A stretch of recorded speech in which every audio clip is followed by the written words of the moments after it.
lẹ̀ ń gbọ́. Auto Bola kọ lẹ́tà ìfẹ́ sí Genesis Global. We are coming with full force, you robbers. Ní àǹtí Rosila bá ra tíkẹ́ẹ̀tì fún Auto Bola láti lọ pàdé Genesis ní ìlú Dubai. You were not informed to continue. Nǹkan tó báyìí ń lọ lábẹ́lẹ̀. Ọ̀gá o. Gaddafi ti jí ọmọ méjèèjì tí ẹ sábọ́ọ̀dì bí fún gbé o ní supamákẹ́ẹ̀tì kan ní ìlú Turkey. Gaddafi sọ wípé èmi ni àwọn ọmọ méjèèjì jọ bí ìmúmu àìṣẹ̀ṣẹ̀ mọ̀ yẹn ni ẹ̀yin ni wọ́n jọ gíga gbogbo ẹ̀. Ó ti mú gbogbo tó wọnú bíbá. Wàsíù Àyìndé sọ wípé bí ẹ sábọ́ọ̀dù bá lè ṣe sọ́rí fún Aláàfin Ọ̀yọ́ èmi Máyégún of Nigeria ṣe tán láti ṣe ìgbéyàwó alárinrin pẹ̀lú Àṣàbí Abọ́dẹrìn ó ti bọ́. Ìjọba àpapọ̀ sọ fún kóníkálukú gbélé nítorí àrùn coronavirus ṣùgbọ́n wọn ò pèsè ohunkóhun tí ẹnikẹ́ni yóò jẹ fún gbogbo ará ìlú. How do we hear of this? Naira Marley gbà láti pín igbó ọ̀fẹ́ fún gbogbo àwọn Jamaica tí wọ́n bá ti gbà láti jókòó sílé láì ta ìjọba lẹ́nu. Naira Marley sórí ẹ̀ pé sá ìwọ ò rí nǹkan bí oúnjẹ nǹkan kan pín àfi gbó ìwọ bọ́ ìgbó làbí SD ló jọ. SD ló jọ. Ǹlẹ́ ń bẹ̀rùn Professor Obonleja Wúdẹ̀ ló ń kí yín aláṣejù babajẹ́ ìrọ́lá tí fi ẹsẹ̀ méjèèjì ta ajá nípa yán kan bí ọgbẹ́ pioneer fún ìròyìn kúmọkùmọ láti iléeṣẹ́ ojúkòkòrò Evangelical Ministry orí òkè Kòmátà. Gẹ́rẹ́gẹ́ ní aago 9 kù 16 minutes to 11:30 ní iwájú ilé Láìsí Abésùpínlẹ̀ gbàù lójú ọ̀tá tó wò mí tẹ̀gbintẹ̀gbin. Ọjọ́ Valentine tí ó kọjá yìí ni Auto Bola kọ lẹ́tà ìfẹ́ sí prophet kan olórí ilé koko bí ọ̀tá tí gbogbo àwọn ọmọ ológo ń fi ògo àti òkìkí rẹ̀ tọrọ. Auto Bola sọ wípé lóòótọ́ ni àwọn ènìyàn ń bú Israel Ọládélé tí gbogbo àwọn ènìyàn mọ̀ sí Genesis Global. Ó ní ṣùgbọ́n àṣírí ńlá tí ó wà níbẹ̀ rèé tí àwọn ọ̀tá fi ń bínú. Okay, continue. Hello guys, if you must skip any meal, it shouldn't be breakfast. So therefore, go to Chips and Dad at Junction House, 578 Queensland Road, London, E8 4AH, or their email chipsanddad@gmail.com. Don't be told. Ó wí pé ìwà akànjúkò àti àìfẹ́ ìsúnlé ẹnikẹ́ni ní ìgbàkúùgbà tí ó bá lọ sí ìlú òyìnbó ó jẹ́ kí àwọn abínú ẹni àti asọmọdèrò ẹ̀yìn máa rò ó wípé kò yẹ kí Genesis kí ó máa dá ògo lò láì ṣe pé ó ń ságì àwọn lọ́gbẹ́ tàbí ta ògùrọ̀ lọ́fà. I think they should call police for this boy. Auto Bola wá tẹ̀síwájú pé àwa single mother tí a yóò ìfẹ́ fún Genesis jẹ́ 3,794 nígbà tí àwọn arúgbó òyìnbó jẹ́ 90 pieces. Mélòó náà lára olùṣọ́ ẹ má ṣe bọ̀dá mi léṣe o. Bọ́lá Fọláṣadé tí oríkì rẹ̀ ń jẹ́ ògèlè tí ọyàn tí kamọ́láyà bí òkè Auto Fẹnufapò Sweet Lips aka Auto Beautiful Face of ìlú Canada.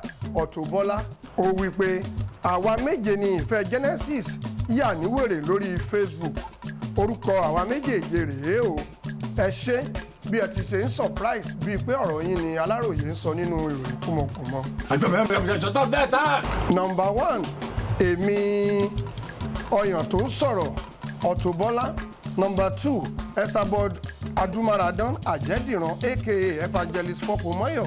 Number 3 Bukky Jesse Igi Ewedu Parish. Number 4 Anamayowa alias epeloyeota.com.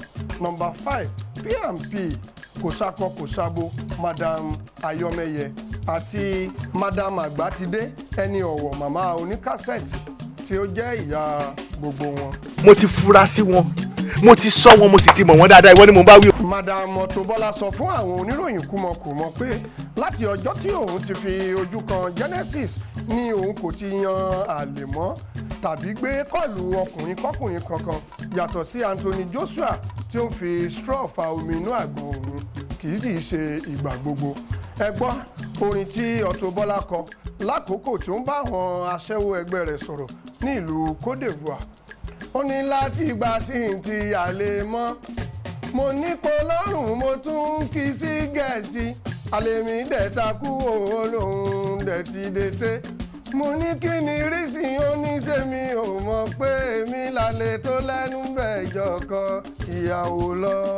Auto Bola wá tẹ̀síwájú wípé kí Genesis Global má fi èsì lẹ́tà tí òun kọ rán Esabod sí òun ó ní nítorí wípé kò sí ìyàtọ̀ láàrin túùpù àti ìmọ̀dó gbogbo wa ni a fẹ́ tọ́ olùṣọ́wò. o mọ̀ ní sórí burúkú. ó wípé láti ìgbà náà ni orí Facebook ti di yam pepper scatter ìdí àti ìtumọ̀ ohun tí ó fa ìjà àjàkú akátá láàrin Auto Bola àti Esabod di òní nìyẹn. Jesus! tó kí a tó máa lọ ẹ̀yin èèyàn mi nílé gbogbo ẹ̀yin tí ẹ̀ ń wo ìròyìn kúmọkùmọ ó tọ́ kí ẹ dá sí ó tọ́ kí ẹ tì wá lẹ́yìn bí ẹ bá ti wò ó tán ẹ ó rí ibi tí wọ́n kọ subscribe sí aago kékeré kan wà ní ẹ̀gbẹ́ rẹ̀ ẹ tẹ aago náà ìgbàkúùgbà tí a bá ti ń ṣe ìròyìn wa tàbí àwọn àwàdà yóò kọ́kọ́ máa dé ọ̀dọ̀ yín. ẹ ṣé gbogbo ọmọ Nàìjíríà bí ẹ ṣe gbà fún ìjọba láti dúró nílé láti pa gbogbo òfin ìjọba mọ́ ẹ má wàá gbàgbé ẹ máa sanitize ọwọ́ yín ẹ má bọ ènìyàn lọ́wọ́ ẹ bò ní kí ẹ fi máa kíra yín ẹ jọ̀wọ́ ẹ̀yin ọmọ wẹ́wẹ́ ẹ máa fi nǹkan tí ó ń ta tí ó lè lé kòkòrò ẹ máa fi pa ọwọ́ pa ojú àrùn kò ní fi ilé wa ṣe ibùgbé o. a kí bàbá wa Àtíkù lórí ọmọ wọn tí ó wà ní ilé ìwòsàn nípa ti coronavirus yìí wọ́n wí pé kí gbogbo àwọn ọmọ Nàìjíríà ká kún fún àdúrà kí a sì gba àwẹ̀ ọjọ́ méje fún ọmọ bàbá wa Àtíkù nítorí wípé ọmọ yìí ó jẹ́ ohun tí ó wúlò fún ìlú Nàìjíríà ní ọjọ́ ọ̀la. tó àfàsìkò yìí kí gómìnà Bauchi náà wípé ara yóò le o.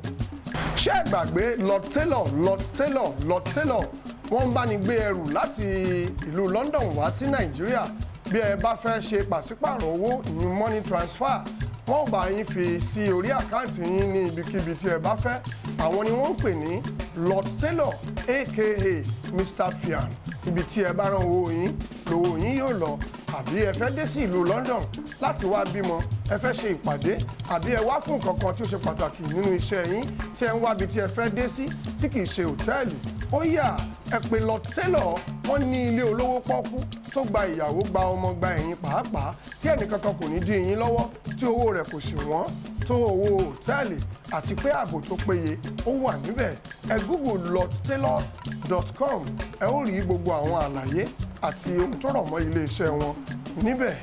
ẹ ṣé ìròyìn kúmọkùmọ ń tẹ̀síwájú ṣé ẹ gbàgbé pé iléeṣẹ́ Babjay Nigeria Limited ní ká sọ fún yín gbogbo ẹ̀yin tí ẹ̀ ń ya sinimá gbogbo ẹ̀yin tí ẹ̀ ń ya orin ìgbàlódé hip hop tàbí documentary ìkómọ ni wedding ni òkú àgbà ẹ pè iléeṣẹ́ Babjay Nigeria Limited ohun gbogbo tí ẹ ó fi ṣe tí ó mọ́lẹ̀ kedere láti orí iná kámẹ́rà ìgbàlódé àti àwọn irinṣẹ́ òbítíbitì ni ó wà ní iléeṣẹ́ Babjay Nigeria Limited nọ́mbà tí ẹ lè pè wọ́n sí àti àdírẹ́sì wọn òun náà ni ó ń lọ ní ojú móhùnmáwòrán yìí ẹ pè Babjay Nigeria Limited láti ibi gbogbo fún ìnáwó kínáwó tí ẹ bá fẹ́ ṣe àwọn ni wọ́n máa yà àwọn ni wọ́n máa ẹ́dìtì rẹ̀ tó sì jẹ́ wípé àrọ́mọdọ́mọ yín yóò bá a.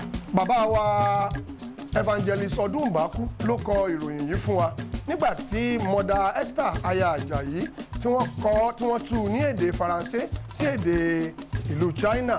èmi ọmọ yín gbọ́ yìí sọ yìí olórí bí ìlú ègùn yan kan bí ọgbẹ́ ló kà á fluently sí etí ìwòran yín gbogbo wa ni kí ẹ mú o ẹ má gbàgbé lẹ́ẹ̀kan sí ẹ subscribe ẹ share kí ẹ comment mo fi àsìkò yìí kí SD tí ó jẹ́ camera 1 mo kí Aneka Omíkúnlé tó jẹ́ camera 2 mo kí Tọ̀míwá tí ó jẹ́ amúgbálẹ́gbẹ̀ẹ́ fún àwọn cameraman àti àwọn makeup artist tiwa àti setman gbogbo yín ni mo kí gbogbo yín lẹ jẹ́ kí ìròyìn kúmọkùmọ kó ṣeé ṣe tó ohun ni kí a pa ajá ní Mushin àwọn Kàlàbá ni kò jẹ́ o ìyókù tún di ní ọjọ́ méje imú yín ni kí ẹ máa fi mí o. Hello guys, if you must skip any meal it shouldn't be breakfast, so therefore go to Chips and Dap at Junction House 578 Kingsland Road, London E8 4AH, or their email chipsanddaps@gmail.com. Don't be told